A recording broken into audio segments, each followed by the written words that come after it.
Toda a glória seja dada a Jesus. Cumprimento os irmãos com a paz do Senhor. Cumprimento os irmãos com a paz do Senhor. Quantos estão felizes hoje? Os que estão assentados, vamos estar em pé.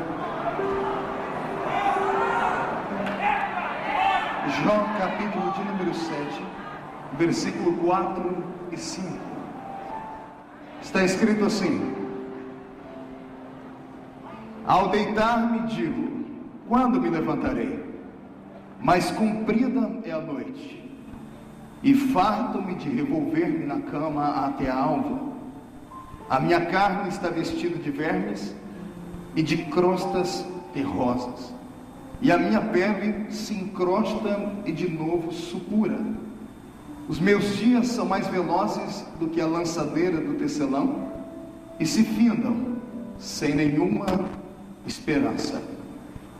O quinto livro da Bíblia, livro de Deuteronômio. Abra comigo. Capítulo 34.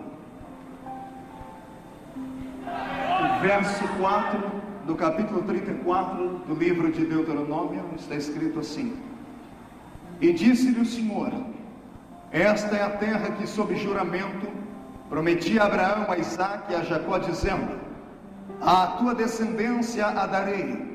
Eu te faço vê-la com os olhos, porém não irás para lá. E assim morreu ali Moisés, o servo do Senhor, na terra de Moabe, segundo a palavra do Senhor. E este o sepultou num vale, na terra de Moabe, de fronte de Bet-peor, e ninguém sabe até hoje o lugar da sua sepultura.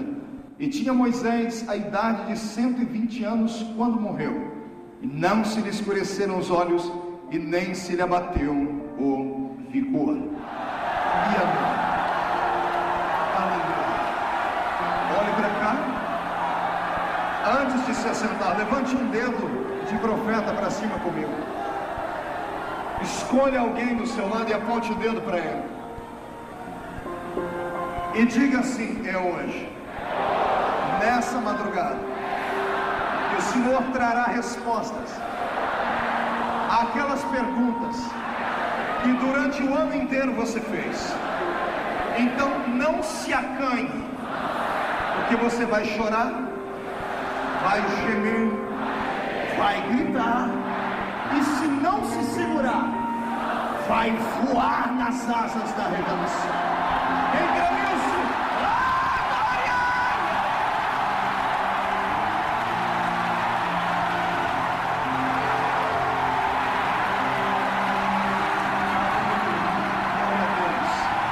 Os que podem, tomem seu assento.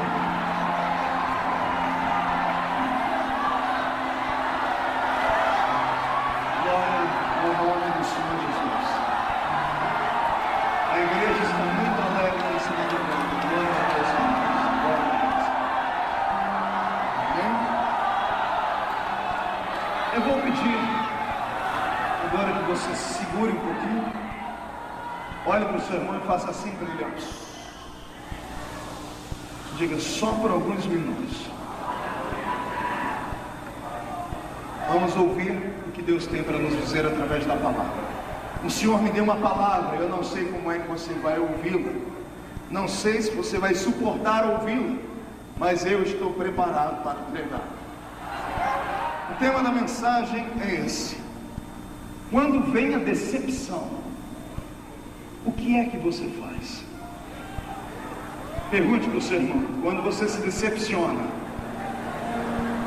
como é que você reage? Escute. Dia 24 de dezembro, era umas 9h30 da manhã, eu acordei com um telefonema. Estava em casa pela primeira vez em 10 anos de férias, 10 dias de férias, e para mim isso foi uma bênção, um bálsamo do Senhor. Esse ano eu preguei quase 300 vezes, e foi o corpo do pastor Marco quase não aguentou. Eu perdi 13 quilos pregando esse ano. Fiquei até mais bonitinho, né, pastor Samuel? Eu olhei a minha última foto antes desse ano, eu estava parecendo um bujãozinho, né? Agora estou belo e bem, muito obrigado. E 9h30 da manhã eu acordei com um telefonema muito triste. Minha mãe do outro lado da linha chorando muito, dizendo que meu avô havia falecido. Esse avô que faleceu foi meu pai. Foi o homem que fez o papel de pai. Quem conhece a minha história sabe que eu fui criado só com a minha mãe, numa família miseravelmente pobre, com 12 pessoas que moravam em 2 cômodos. E um desses homens que marcaram a minha vida foi meu avô. Ele foi um grande homem. Não foi o melhor homem que o mundo conheceu, mas foi um grande homem. Como todo homem tem a sua história, ele teve a dele. Uma vida triste, acabrunhada, cheia de decepções. Passou pelo vale de rico fazendeiro a pedinte de esmola, até virar um embriagado, um homem que só sabia beber, e bebeu durante 60 anos na sua vida. Não foi uma, nem duas, nem 10 vezes as vezes que eu, quando garoto, ia buscá-lo no bar e trazia ele meio que cambaleando e ainda ele batendo em mim. Não foi uma nem 2 vezes que eu, orando, já convertido dentro do quarto, dormindo com ele, acordava com ele me chutando, ou melhor, orava com ele me chutando, me xingando e falando um monte de palavrões. Mas a oração de um justo, ela pode muito em seus efeitos, não é? E houve um dia, há 12 anos atrás, que da noite para o dia, meu avô parou de beber. Não colocou mais cachaça na boca. Para alguém que bebeu 60 anos e chegou a beber 10 litros de cachaça em uma semana, foi um grande milagre. E ele sempre, quando chegava em casa, dizia: esse meu neto tem um poder que nenhum outro tem. Quando ele olha para mim com esse olho dele, estende a mão, me arrepia o corpo inteiro. E eu falei: vovô, é o meu Deus é poderoso. E ele dizia para mim: é claro que o seu Deus é poderoso, você nasceu no dia da minha padroeira, foi ela que te escolheu. Quem sabe da minha vida sabe que eu nasci no dia 12 de outubro para ajudar. E eu jamais ia brigar com um homem de 80 anos de idade. Mas há 8 meses atrás, eu saí do quarto do meu avô, quando eu estava na porta para ir embora, eu ouvi a voz do Senhor dizer para mim: crie coragem, rapaz, entre lá dentro, fale do meu amor para o seu avô. Mas sabe aquele homem que você tem ele a vida toda como um carrasco, ou como uma autoridade, autoritário, você não tem liberdade de falar? Eu nunca tinha conseguido pregar o evangelho para ele. Mas aquele dia eu criei coragem, sentei do lado da cama dele e disse: vovô, o senhor conhece Jesus? Ele: é claro que eu conheço, olha ele ali na parede. Eu disse: não, vovô, não é aquele, é outro. Ele disse: qual? Aquele que mudou a minha vida. E eu fui contando o testemunho para o meu avô, fui falando, daqui a pouco um velho de 86 anos começou a chorar. E eu falei: o senhor está chorando, está sentindo dor, vovô? Não, é que eu nunca senti nada tão gostoso na vida. Por que você não me falou antes desse Jesus? Eu falei: porque o senhor não me dava espaço, o senhor não me dava oportunidade. Eu disse: o que eu tenho que fazer para ser igual a você? Ele disse: o senhor faz a oração comigo? Ele: faço. Ele pegou na minha mão e fez a oração do pecador. Entregou a vida dele para Jesus Cristo há 8 meses atrás. E eu saí de casa animado, comecei a dar testemunho, só que ele ainda tinha muita saúde. E eu esperava poder batizar o meu avô, eu esperava poder levar ele para dentro de uma igreja e ver ele descer as águas e assim se encontrar com o mestre. Mas dia 24 agora Jesus levou ele embora. E eu já havia sepultado meu pai biológico, já havia ido à sepultura de muitas pessoas, mas eu nunca esperava acontecer o que aconteceu comigo naquele cemitério. Eu olhei o meu avô dentro do caixão e pela primeira vez na vida eu me senti sozinho, inseguro e vazio. Porque a referência masculina da minha vida, ou seja, a referência paterna, era ele. E quando eu vi meu avô descer dentro daquela rampa fria, me deu um vazio dentro da alma, e eu corri pelo cemitério e sentei em uma daquelas tumbas. E mesmo tendo pregado em 53 países do mundo, mesmo tendo pregado nesse Brasil inteiro, para públicos inestimáveis em número, que não tem nem como contar, eu me senti o mais triste dos homens, porque eu olhei a Deus e disse: pai, por que o senhor não esperou mais um pouquinho? Tinha que ser na véspera do Natal, não podia ser depois da passagem do ano, eu não podia dar a primeira notícia para a família, eu não podia fazer isso. E aquelas perguntas que vêm à vida, vêm ao coração. E eu chorei muito, e eu saí daquele cemitério decepcionado com Deus.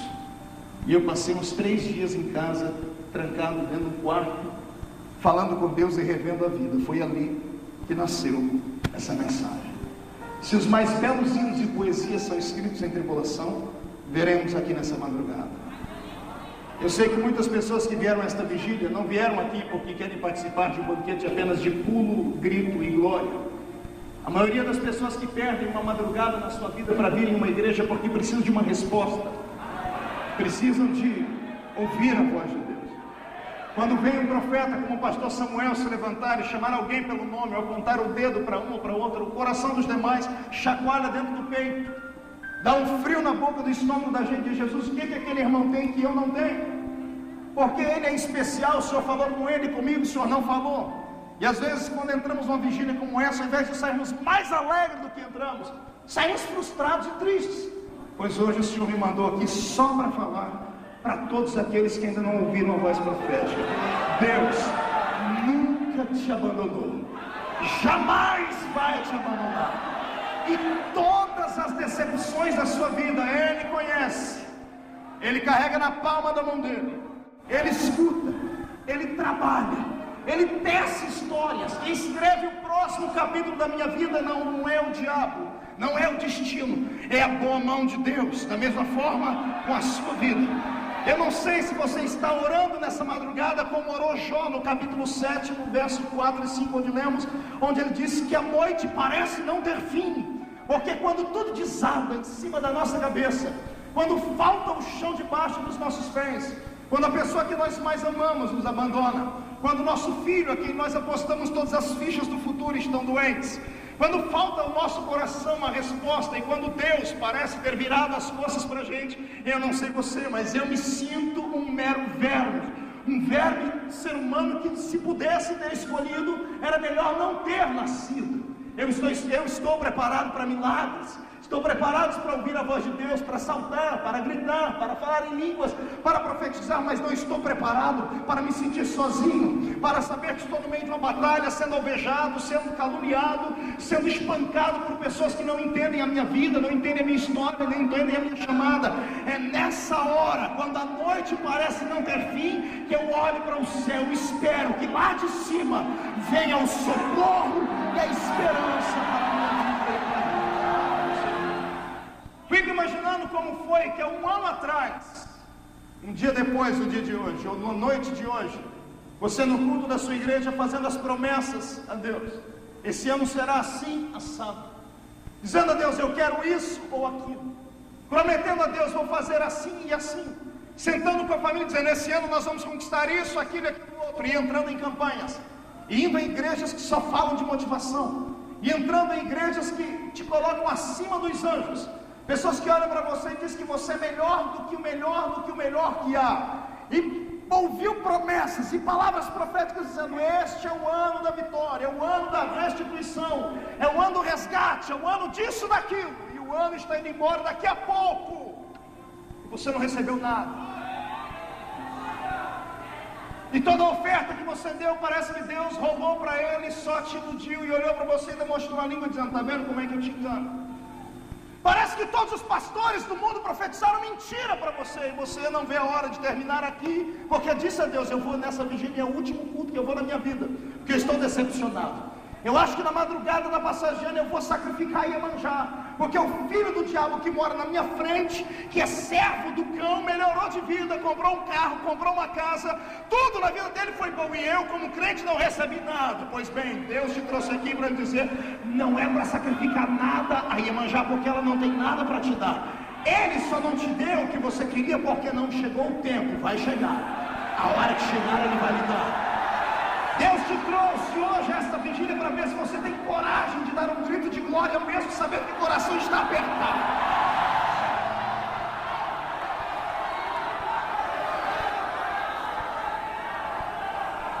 A minha Bíblia diz que Jó fazia vigílias, ele orava pelos filhos, ele sacrificava por eles, ele fazia tudo aquilo que um pai faria pelos seus filhos, pela sua vida. E a Bíblia ainda diz, ele era rico, era abastado, tinha de tudo, e no Oriente não tinha ninguém como ele. Melhor, ainda tinha alguém lá no céu que dizia, esse homem é justo, fiel, temente ao meu nome. Até que alguém chegou diante de Deus e disse, ele é assim porque ele tem tudo, tira o que ele tem. e vamos ver como é que ele te adora. Somos superficiais quando falamos da história de Jó. Falamos dele ter perdido 10 filhos como se a gente tivesse perdido uma moeda. Mas para quem já perdeu um filho, sabe como é triste. Você já perdeu um filho? Você já viu o fruto do seu ventre numa cama de pedra, no subsolo de um hospital, com sangue pelo nariz, e alguém com um caixãozinho branco do lado, arrumando o bebê para você colocar dentro daquele caixãozinho, e você tem que pegar ele nas costas e ir para o cemitério e enterrar? Você sabe o que é isso? Então você não entende que Jó passou, porque ele não enterrou um filho, ele enterrou 10. Ele pegou na alça de 10 caixões, partiu para o cemitério, e ele ainda olhava para cima e dizia: e eu sei que o meu Redentor vive.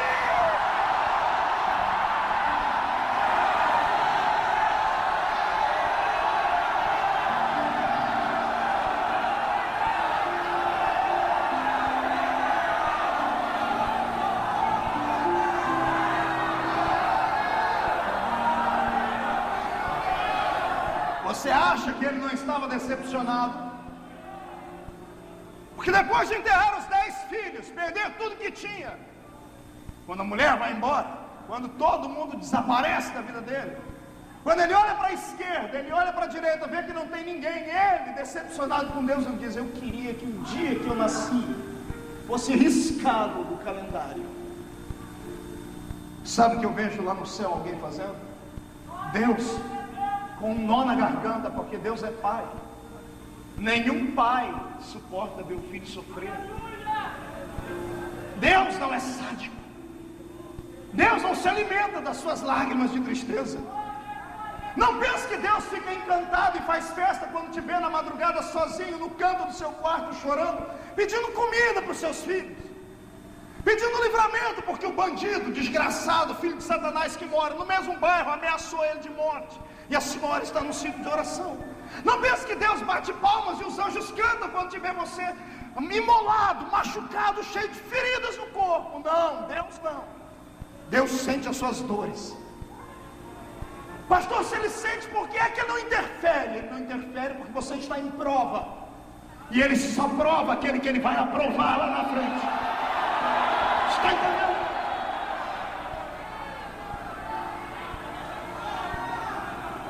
A tua decepção e a tua lágrima foram as últimas coisas que Deus prepararam para este ano, para que ele possa começar o ano de uma nova forma. Ele não quer que você leve para casa nenhuma lágrima de dor, de angústia. Ele quer que você deixe tudo aqui dentro hoje. Porque eu profetizo que para cada cristão em angústia, em decepcionados que estão aqui hoje me ouvindo, há um anjo do lado dele com um odre. Um odre. Você vai chorar e as suas lágrimas vão cair aí dentro. E quando terminarmos esta vigília, os anjos vão subir ao céu e despejarem diante do Senhor. E o cálice da angústia vai se derramar diante de Deus. Quando Deus sentir o perfume da nossa decepção e ver que enfrentamos em uma vigília, uma briga com Ele, Ele vai ficar de pé no trono. Conte os minutos da vitória no dia de amanhã. Eu profetizo que quando você acordar no dia de amanhã, o sol vai brilhar mais forte, a flor vai ter um perfume melhor, os seus inimigos serão abatidos e o tempo de vitória chegará. Quem acredita nisso, glorifica!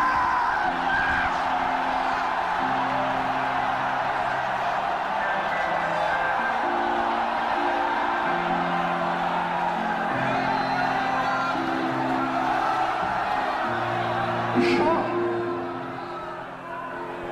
quando ficou decepcionado com Deus por ter perdido tudo, ele achou um meio de conquistar Deus. Ele debochou do diabo, ele debochou da miséria, ele debochou da solidão, ele debochou por ser agora um pai sem filhos, ele debochou do inferno inteiro. Como, pastor? Dizendo que ele ainda acreditava em Deus. Deus só está esperando isso para entrar com um mistério na sua vida hoje. Deus está esperando que você deboche da doença, deboche dos seus inimigos, deboche de Satanás, deboche da carta que te deram dizendo que você está desempregado. Deus quer que você deboche daqueles que não acreditaram no seu ministério, glorificando o nome dele.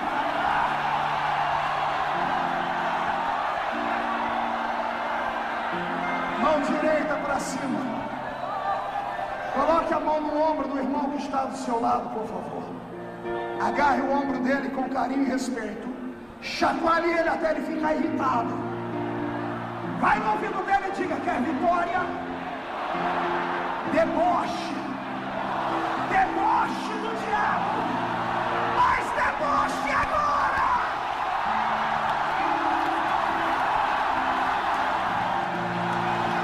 Toma aí, Satanás. Cai fora, Satanás. Estamos em guerra.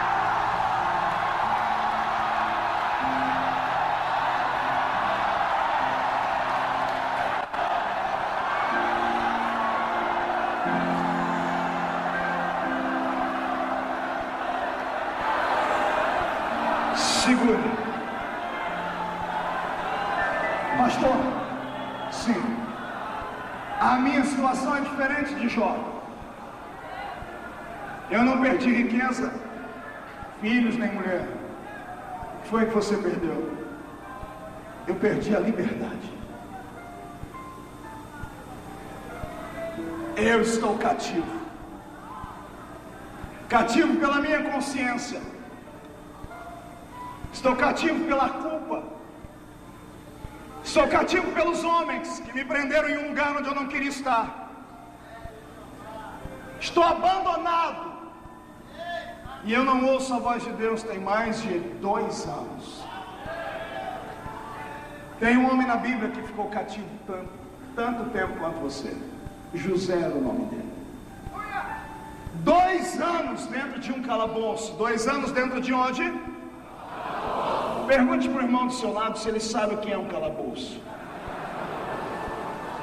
Olhe para mim, eu vou lhe dizer o que é um calabouço para você entender. Calabouço não é uma prisão como essas que existem no Rio de Janeiro. Calabouço ficava nas profundezas, ou melhor, na profundidade de um palácio, subsolo de um palácio. Só ia para um calabouço homens tétricos, terríveis, sem coração. Gente da pior qualidade. No calabouço não tinha luz, não havia água potável, não tinha uma cama macia para dormir, e a comida era racionada. Pão e água barrenta. Quando não um pão, uma lavagem, empurrada debaixo de uma porta de ferro. Sem sol, sem comida, sem banho, sem água potável durante 2 anos. A maioria dos presos dentro de um calabouço terminavam seus dias morrendo com problemas de respiração, pulmão, bronquite, asmas e coisas mais. José foi acusado de assédio sexual, de ter tentado contra o pudor da mulher que lhe empregava. Um homem acusado disso, você sabe qual é o tratamento dele em uma prisão. Ele estava no calabouço, 2 anos na escuridão, 2 anos sem banho, 2 anos sem comida, 2 anos sem ouvir a voz de Deus. Ele tinha todos os motivos do mundo para estar decepcionado. Se ele desacreditasse em Deus, Deus diria assim: eu entendo ele, porque eu abri a porta do calabouço para ele entrar. Poderia ter defendido ele na hora da calúnia, não defendi. Deus teria aceitado. 2 anos se passam e alguém chama José para ir diante do trono do rei. Primeiro dá um banho nele, o primeiro banho em 2 anos. A Bíblia diz que até a barba ele faz. 2 anos sem enxergar a luz. Eu imagino ele entrando dentro do palácio, enxergando os raios do sol entrando, os candelabros acesos, os olhos sendo quase cegados por aquela claridade. Magricela, num estado deplorável, quase que morrendo. E Faraó olhando para aquele verme humano, aquele lixo humano que estava ali vindo das profundezas do inferno, e dizendo: me falaram que você tem um dom, que pode fazer interpretar os meus sonhos. Silêncios. Deus está no trono olhando para José e dizendo: quero ver o que ele vai fazer agora, porque decepcionado ele está.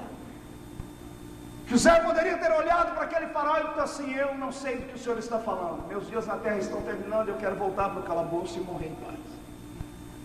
Ele poderia ter dito: um dia eu tive esse dom aí, tinha um Deus que me deu, mas esse Deus é ruim porque ele me abandonou na hora que eu mais precisei dele. Ele poderia dizer assim: eu sou ateu, eu não acredito nisso, eu sou agnóstico, eu não entendo nada de misticismo, me deixe voltar lá para o meu calabouço. Sabe o que é que José faz na hora da decepção? Ele surpreende Deus. Como é, pastor? Ele surpreende Deus. De que jeito? Quando o faraó diz: me disseram que você tem o dom de interpretar o meu sonho, ele abaixa a cabeça e diz: eu não, mas o Deus a quem eu sirvo.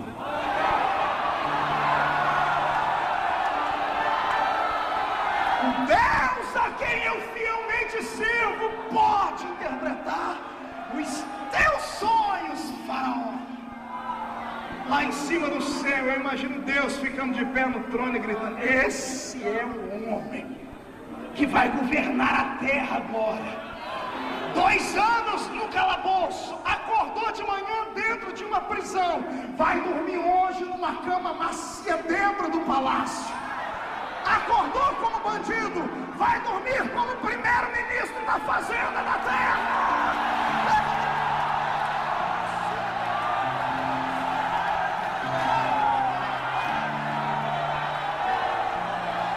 Surpreenda Deus. Pastor, como é? Surpreenda Deus. Se é que é possível surpreender. Como, pastor? Faça aquilo que ele jamais imaginou que você faria hoje. Pastor, eu estou sem saúde, faça alguma coisa para chamar a atenção dele. Sei lá, planta bananeira, grita, profetiza, diz que ama, começa a mandar beijo pro céu, chama a atenção dele, sai daqui, oferta, dizima, atrai a presença dele para a sua vida.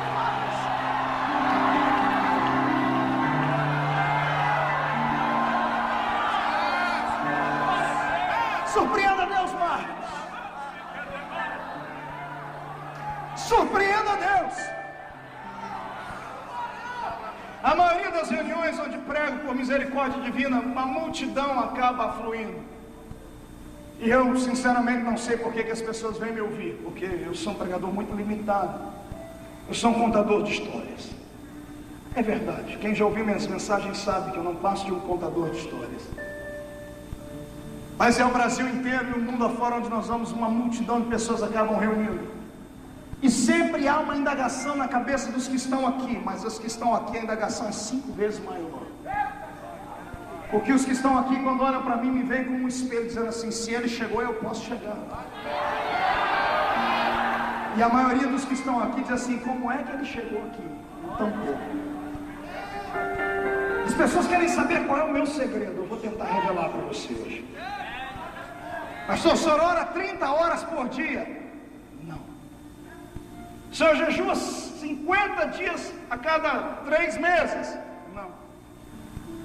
O senhor sobe um monte todo dia? Eu subo um monte quando eu estou apurado. Quando estou passando pelo vale, o vento sopra e eu corro para lá. Mas eu tenho uma equipe que ora lá toda semana por mim. Sabe qual é o meu segredo? Além do óleo, é a coragem de acreditar que, embora eu esteja hoje passando por uma luta e uma prova, tudo o que ele prometeu para mim vai ter que acontecer. Você entendeu o que eu disse? Não me interessa quem se levante contra mim, não me interessa que tenha uma enfermidade desgraçada e me jogue na cama. Eu sou imortal até que as promessas dele se cumpram na minha vida. Está entendendo isso? Eu às vezes acabo surpreendendo Deus assim. Um dia desse, um amigo ligou e disse: Marco, quando a gente pensa que você está morrendo, seu ministério está acabando, dá um salto e triplica. O que é isso? Eu disse: é coragem, é abstinência, é negando aquilo que o mundo oferece, pedindo a Deus uma oportunidade maior. Se o mundo tem os seus ícones, por que a igreja não pode ter os seus? Se os filhos dos homens que não têm Cristo têm quem se espelhar lá fora, por que os nossos filhos não podem ter alguém que se espelhar aqui dentro? Eu profetizo em nome de Jesus que hoje, os que estão decepcionados porque estavam presos, vão chamar a atenção de Deus e os grilhões vão ser quebrados.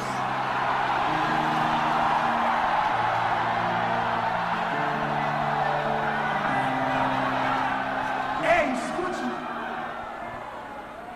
Jó se decepcionou, e a cura da decepção que transformou em multiplicação sobre a vida dele foi a adoração. Debochou do diabo.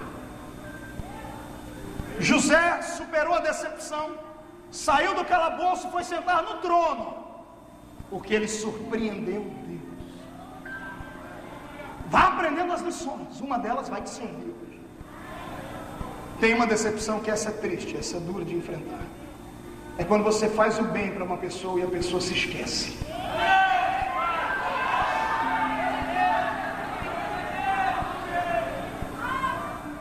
E a pessoa que podia te ajudar parece que te abandona.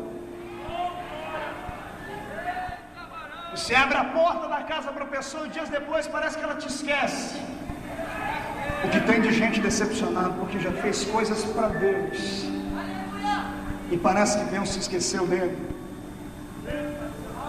Denunciou o diabo, expulsou o demônio, ganhou almas para Jesus, construiu igrejas, fundou ministérios, profetizou, cantou, gastou a sua juventude na casa do Senhor, fez de tudo para ele. E agora, por causa de alguém que acha que tem poder e autoridade, vê alguém de longe bater no martelo, numa estaca, criando uma forca para te enforcar. Já marcaram o dia do enforcamento. E tudo que você fez parece que as pessoas esqueceram. A minha Bíblia diz que um homem chamado Mardoqueu passou por isso. Ele fez um bem para o rei, mas o rei nunca se lembrava dele. Ele não podia ir até o rei, mas ele podia ir a alguém que estava perto do rei. Quer vencer a decepção do esquecimento das pessoas?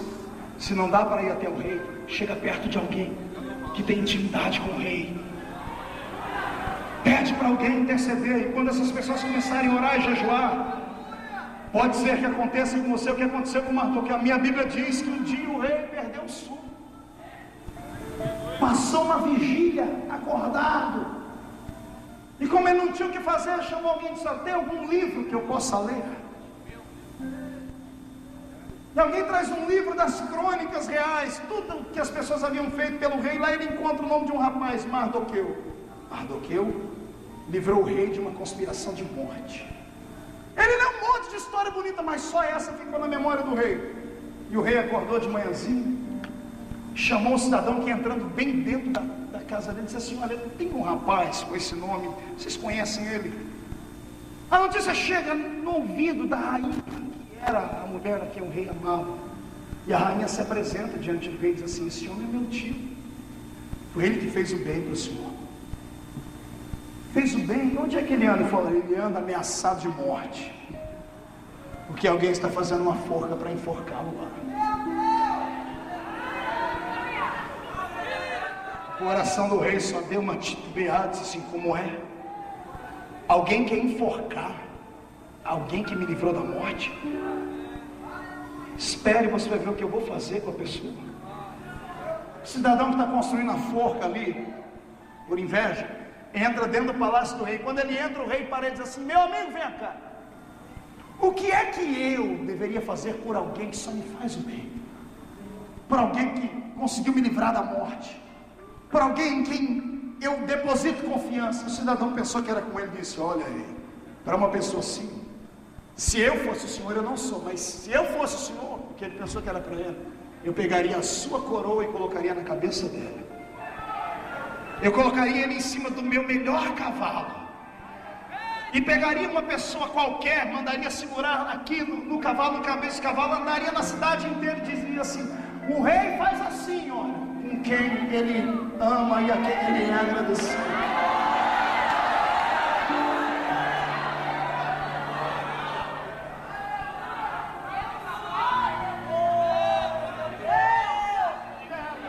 acaba de dizer essas palavras, o moço acaba de dizer essas palavras, o rei diz: é isso que nós vamos fazer agora.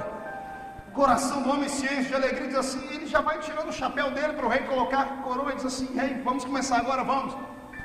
Onde está esse homem, rei? Ele sorrindo, esperando que o rei fosse: vai você. Diz assim: esse homem está ali fora, o nome dele é Mardoqueu. Mardoqueu? Mardoqueu, mas esse é o homem que eu vou matar. Ia matar. Traz ele aqui, porque ele fez um bem e eu me lembrei disso. Traz ele aqui. Coloque a minha coroa na cabeça dele. Coloque roupas reais no corpo dele. Coloque ele sentado no meu melhor cavalo. Ande na cidade inteira. E quem vai puxar o cavalo é você, seu infeliz. E grite: assim faz o rei.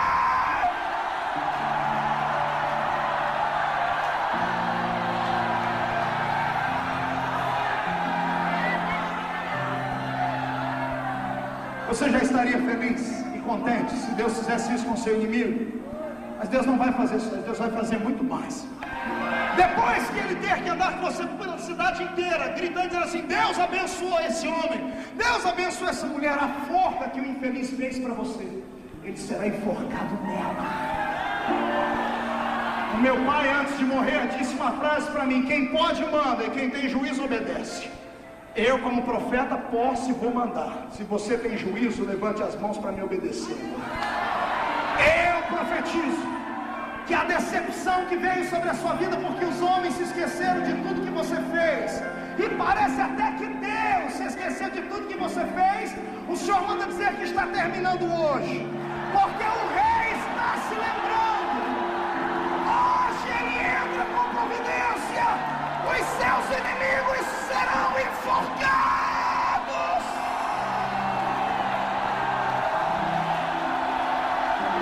Quem está preparado para um milagre, feche as duas mãos, traga no peito e receba de presente a coroa da justiça que te põe de pé. Agora comece a adorar.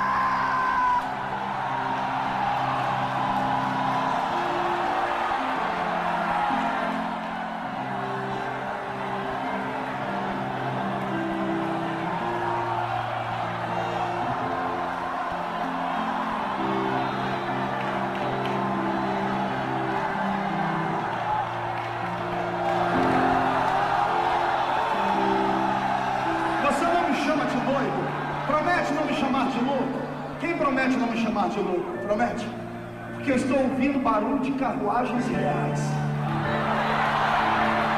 Estão chegando carruagens, vão parar aí fora. O que vai ter de gente que vai sentar numa carruagem do Senhor hoje, vai voltar para casa de cabeça erguida, será exaltado pelo Rei. O tempo da alegria chegou.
Eu estou no meio da mensagem. Dá uma olhadinha para o irmão que está do seu lado e vê se ele já está pelo menos pela metade de pé. A cotovela ele diz para ele: a decepção acaba hoje.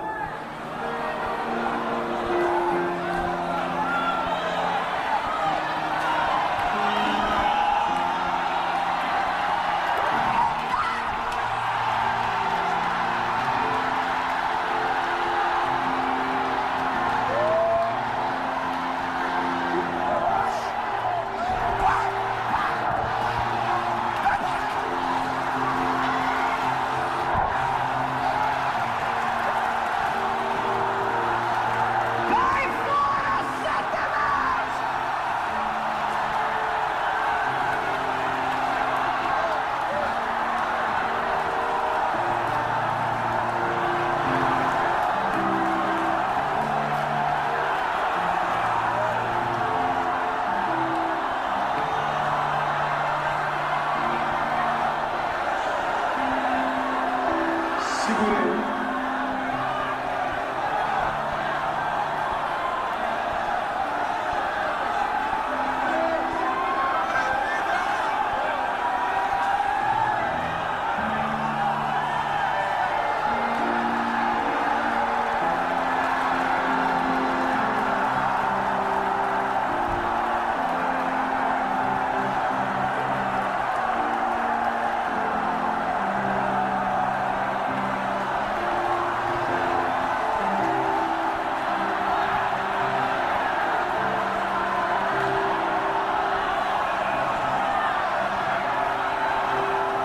Quando você está decepcionado, o que é que você faz? Jó glorificou a Deus debochando do diabo. José surpreendeu Deus. Mardoqueu procurou ajuda para quem podia. Agora eu vou lhe contar uma história que é igualzinha a sua. Imagine você nascer de uma família real, família rica, neto de rei, Filho de príncipe, herdeiro de um trono. Meu Deus! mas por infelicidade, alguém, na tentativa de socorrer você da morte, tropeça e cai em cima das suas pernas na escada do palácio e quebra as suas pernas. E você passa a vida inteira aleijado, vivendo daquilo que os outros te dão para viver, dependendo das pessoas para te darem um banho, para te levar ao banheiro, e você saber que a sua história é uma história que tinha tudo para dar certo, mas deu tudo errado. E você ter todos os motivos do mundo para debochar e dizer assim: Deus, o Senhor não presta, o Senhor não vale nada. Porque o que é que eu tenho a ver com o pecado do meu avô? O que é que eu tenho a ver com o pecado do meu pai? Eu quero aqui na autoridade de Jesus orar com essa igreja e dizer a você que é pentecostal, que crê na Bíblia, para não deixar nenhum mercantilista da fé, essas igrejolas que existem por aí, que ficam falando que você tem que ser, os demônios têm que sair da sua vida em dose homeopática. Tem que fazer uma campanha de 800.000 semanas para os demônios saírem da sua vida. Que você está herdando a doença que veio do seu pai, do seu avô, do seu tataravô, que morava, era descendente do homem de Neandertal das cavernas, que foi achado lá no Suriname. Eu quero que você quebre essas pragas em nome de Jesus e traga para a sua vida o que está escrito na Bíblia: nenhuma condenação há para os que estão em Cristo Jesus, nosso Senhor.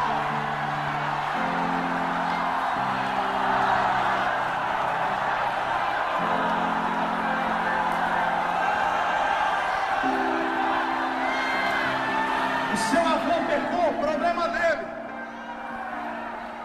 O seu pai pecou, problema dele. Você é herdeiro de um trono.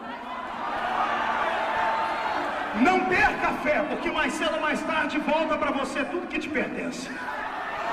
Porque Deus não é injusto.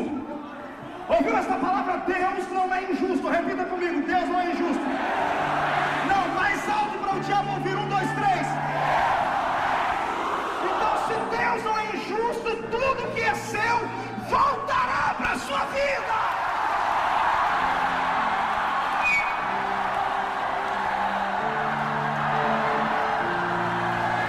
Pastor, nesse caso, o que é que eu faço com a minha decepção?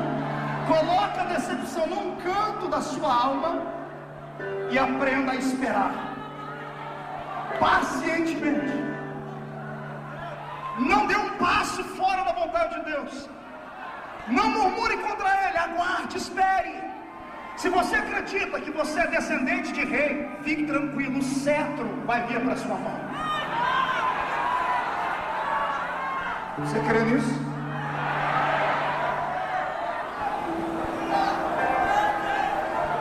Teve um moço na Bíblia que foi um herói em Israel. Mas sabe aquele herói que Deus levanta de onde não era para levantar? Sabe aquela pessoa que não era para ser, mas Deus fez ela ser? Aquela pessoa que assusta todo mundo. E mais cedo ou mais tarde alguém tem que dar o testemunho dela, tem que escrever a biografia dela. E na hora de escrever, a pessoa fala do que Deus fez, mas antes fala tudo que a pessoa era. Tem um assim na Bíblia. A Bíblia começa dizendo assim, ó: e Gileade gerou a Jefté, varão valoroso, vírgula, filho de uma prostituta, vírgula, mas Gileade gerara Jefté. Juízes 5, leia em casa depois. No dia que eu li essa história, eu fiquei bravo com o escritor, desgraçado, que escreveu isso aqui. Por que falar que o camarada era filho de uma prostituta? O que tem a ver colocar na história dele que ele era filho de uma prostituta? Por que não só falar de coisas boas? Aí começou, e Gileade gerara Jefté. Depois embaixo explica que Gileade tinha dormido com mais de uma mulher, e ele era filho da outra. Ou seja, um filho que ninguém queria, um filho bastardo. O que tem de gente aqui que não consegue conquistar nada na vida só por causa disso. Porque quando pega o seu RG é igual o meu, no nome do pai tem 2 risquinhos. A minha maior tristeza quando eu chego no aeroporto é só essa, quando eu tenho que mostrar o meu RG, porque lá atrás está o nome da minha mãe, Lúcia Maria Feliciano, o nome do pai, 2 risquinhos. Eu nasci na época que não era obrigado a pôr o nome do pai, então eu era um problema para minha família, filho bastardo. Minha mãe era chamada de prostituta, porque tem de gente aqui assim, que o diabo conseguiu te vencer por causa do seu passado, e você às vezes está decepcionado com o seu passado. Sabe por que você nunca cresce? Você parece caranguejo, só olha para trás. Você transformou o seu passado em um chapéu sombreiro mexicano. Hasta la vista, baby. Colocou ele em cima da sua cabeça, e o seu passado pesa e te faz andar assim, encurvado. Um dia o meu passado foi chapéu sombreiro. Sabe o que eu fiz com ele depois que eu conheci Jesus? Eu rasguei o chapéu e transformei ele em tapete. E o que pesava, eu comecei a limpar o pé em cima. Ou você levanta hoje e pega a sua biografia e diz assim: tudo bem, filho de uma prostituta, mas quem me gerou foi Gileade. Mas então o que tem a ver Gileade? Interpretação bíblica, hermenêutica, espiritualidade. Gileade, quando nós precisamos de um bálsamo, de onde é que nós pedimos o bálsamo? Bálsamo de Gileade é o óleo que vem curar as feridas.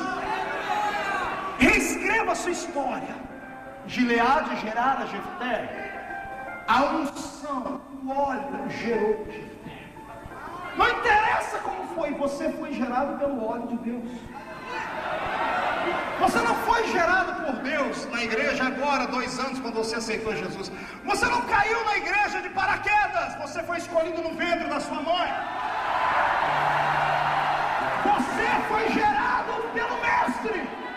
No meio do caminho virou filho de uma prostituta, mas não tem problema, quem fez a biografia vai ter que terminar escrevendo: porém, Gileade gerara a Jefté. Eu profetizo que a unção de Deus reinará sobre ti, e nada nem ninguém vai vir contra a tua vida. Tem gente que tem orgulho de dizer: eu fui um assassino. Conte o que Deus fez na sua vida agora. Pode até dizer: eu não prestava, mas Jesus me transformou, e pregue a palavra. Porque enquanto você não esquecer o seu passado te perseguirá. É por isso que a maioria das pessoas que foram acabam voltando, porque alimentam seu subconsciente com aquilo que fizeram. E o diabo usa isso como uma arma psicológica contra elas, e elas nunca esquecem o que foram. Está ouvindo isso? Isso aqui é uma palavra de Deus para a sua vida. Pare de sentir orgulho de ter sido isso, de ter desfilado naquilo, de ter feito. Pare! Me mostre agora o que Deus fez na sua vida.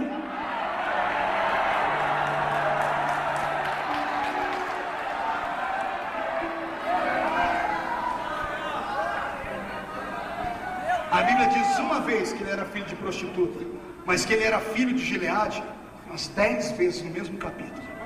Entendeu?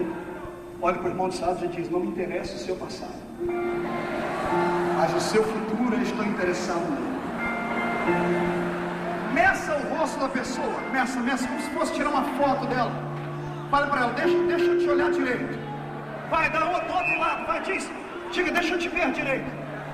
Pergunta para o irmão: para que isso? Diga: para quando eu ver você no Jornal Nacional, no Jornal Globo, escrito lá: crente daquela igreja passa no supermercado, dá bom dia pro paralítico, o paralítico levantou e andou. Vai haver uma história de milagre.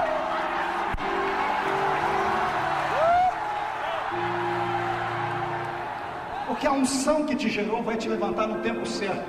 O que é seu, ninguém toma. Deixa eu mandar um recado aqui para você. Ei, coisa ruim, invejoso, fica criando laços para derrubar homens de Deus. Empresta a língua para Satanás, fica falando para todo mundo as coisas que você ouve por aí. Só sabe alfinetar, invejoso. Não é assim que você vai chegar onde eu cheguei.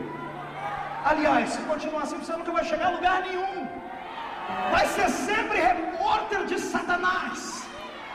Porque o que Deus fez para mim, meu amigo, é intocável. Assim como o que Deus fez para você é intocável. Ninguém te queima.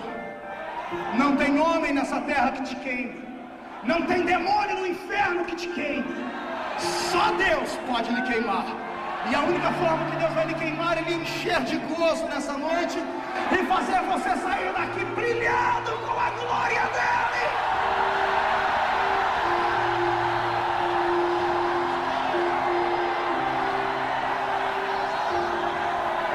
Os que estão sentados de pé, pegue na mão do seu irmão, vamos terminar. Vê se ele já está pelo menos a metade dele de pé.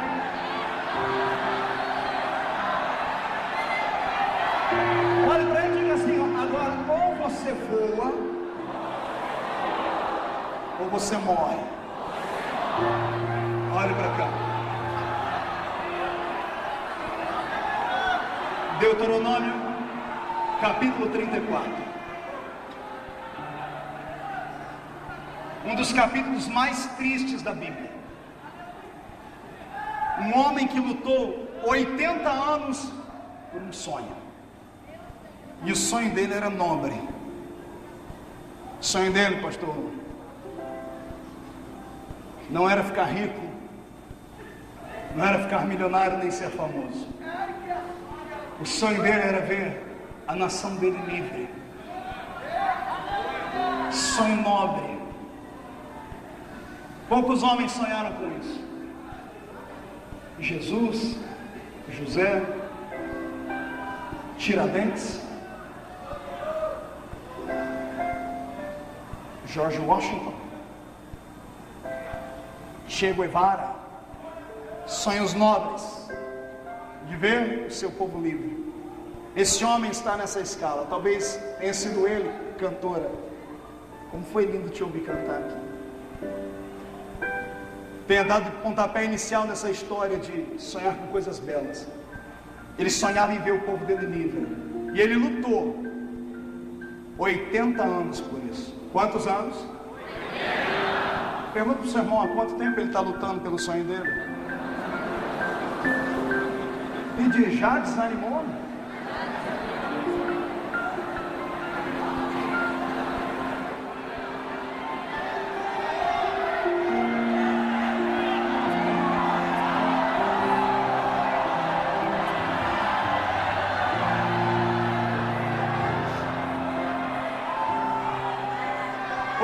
Anos depois, ele acordava antes de todo mundo. Ele estava decepcionado. Pergunte para mim, por quê? 5:30 da manhã. Porque às 6 da manhã todo judeu tinha que acordar para pegar um maná. A padaria do céu funcionava até às 5:30 da manhã. 5:30 da manhã os padeiros celestes desciam e colocavam maná na porta da tenda. Tinham que acordar, pegar o maná às 6 da manhã, porque senão ele derretia. Ele acordava às 5:30 da manhã mais cedo para olhar o povo. Ele tem 120 anos. Acordou às 5:30 da manhã, está limpando o rosto e ele ouve uma voz. Moisés. Pois não, senhor. Tudo bem? Vai. Parece estar triste, Moisés.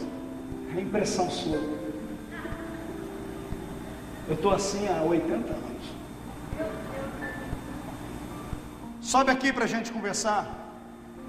Posso levar alguém comigo? Não. Mas só eu e você. Tudo bem. O senhor espera, eu não sou o garotão de 80 anos que subia um monte em 6 horas. Vai demorar um pouquinho mais. Sem problema, eu espero você chegar, vem. E a minha Bíblia diz que Moisés sobe até o cume do Monte Pisga, de frente de Jericó. Quando ele está lá em cima, Deus desce sobre ele em cima da sua Shekinah. Relâmpagos e trovões, pastor Samuel.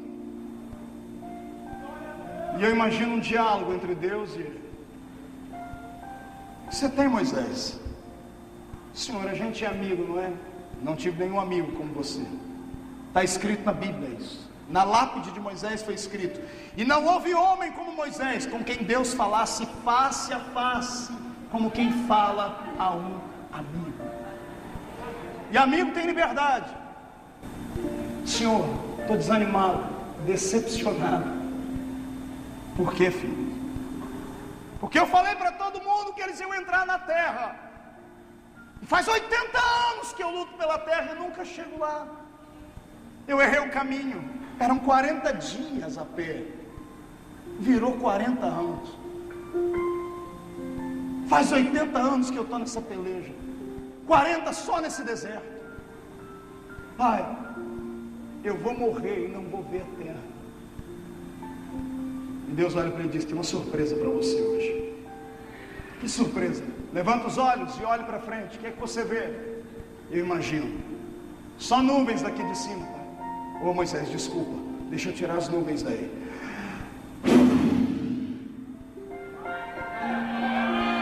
E agora, Moisés? Agora eu vejo. Me fala o que você vê. Eu vejo uma campina, lagos, cachoeiras, pomares, plantações. Eu vejo uma terra que mana leite, que mana mel. Moisés, pois não, senhor, sabe que terra é essa? Sei não. É ela, Moisés? Senhor, não brinca, eu tenho 120 anos, meu coração não aguenta. É a terra, Moisés, com o tempo. Senhor, imagina os dentes amarelados do velhinho, sorrindo, num sorriso colgate, gaguejando.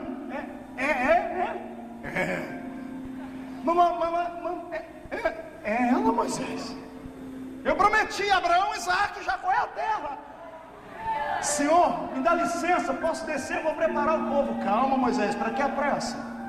Eu tenho que preparar o povo para entrar na terra. Moisés, calma. Você está andando 40 anos, mais um dia não faz diferença. Conta para mim, o que você vai fazer quando entrar lá?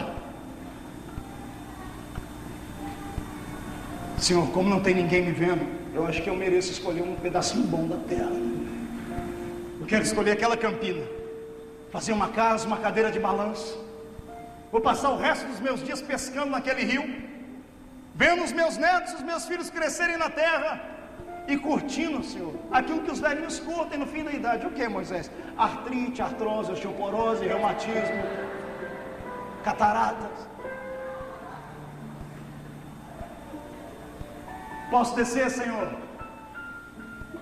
Não, Moisés. Por que não, Senhor? Moisés, abre os braços. Glória a Deus. Pronto, fecha os olhos. Eu tenho uma surpresa para ti. O que é, Senhor? O que o Senhor vai fazer? Moisés! Sim, Senhor. A mão de Deus sai de cima da nuvem. O dedo dele. Deus aponta para o coração do velho. Moisés, morre.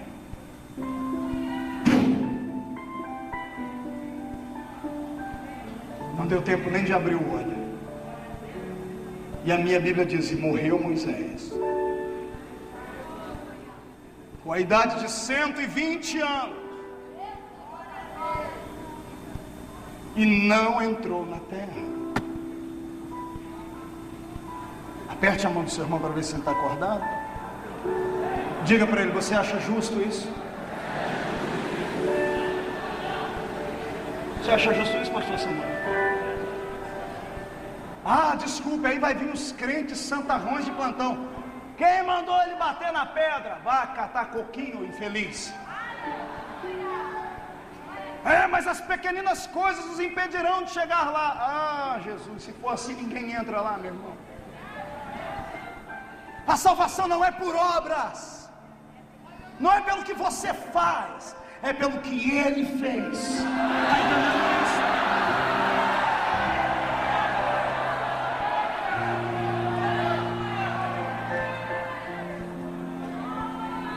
Moisés morreu decepcionado, porque ele lutou a vida inteira para entrar na terra. Se alguém merecia entrar naquela terra, era ele. Quem concorda comigo diz amém.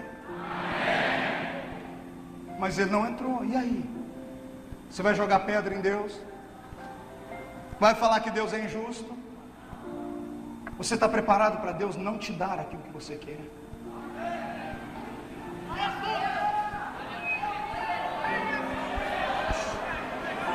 Agora acabou o grito, acabou. Eu falei, ou você ia voar ou você ia morrer.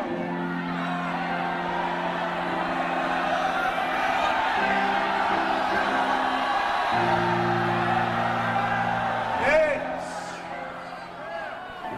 não precisa ser hipócrita, nem falso, porque eu também acho que está errado.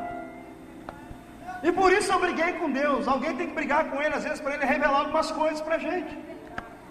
E eu briguei com Deus, pastor Samuel. Eu falei: Deus, por que Moisés não entrou lá? Não vem com a história da pedra que eu não engulo aquilo. Por que ele não entrou lá, Senhor? O Senhor disse: ele não entrou lá porque aquele era o sonho dele.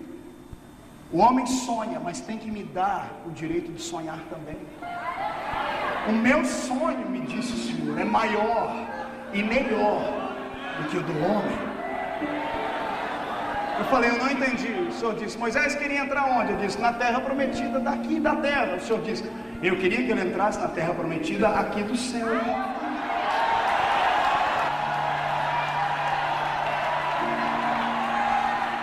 Não, você deu glória. Então esse povo vai ser arrebatado quando eu contar a revelação completa. Aperte a mão do irmão e diga assim para ele: para quem se contenta com pouco, está dada a resposta. Deus queria que ele entrasse no céu, e o céu é o final de todo mundo. Mas e o sonho dele? Ele queria entrar na terra. E quem disse que ele não entrou? Quando Deus faz uma promessa para alguém, às vezes ele é obrigado a quebrar algumas leis que ele estabeleceu, só para a promessa se cumprir na vida da pessoa. Hebreus 9:27. Quem lembra o que está escrito lá? Ao homem está ordenado morrer.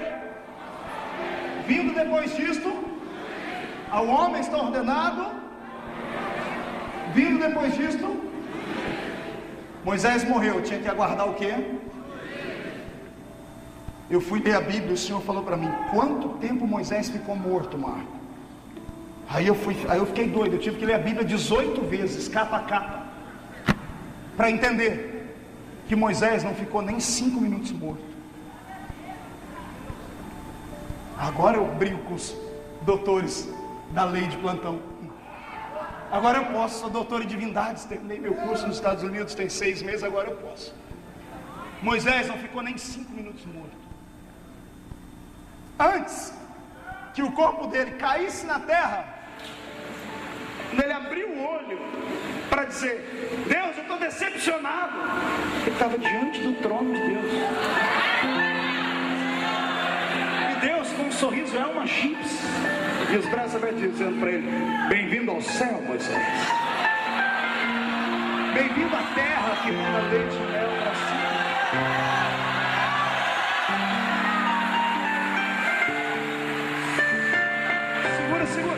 Segura, porque os teólogos agora os neurônios estão entrando em conflito, está fundindo a mente de muita gente. Está saindo fumacinha agora. Pastor, mas está escrito que o Senhor sepultou Moisés. É aí que está. A palavra sepultar tem vários significados, e um deles é esse: esconder. Porque Satanás, lá no livro de Judas, está discutindo com Miguel: cadê o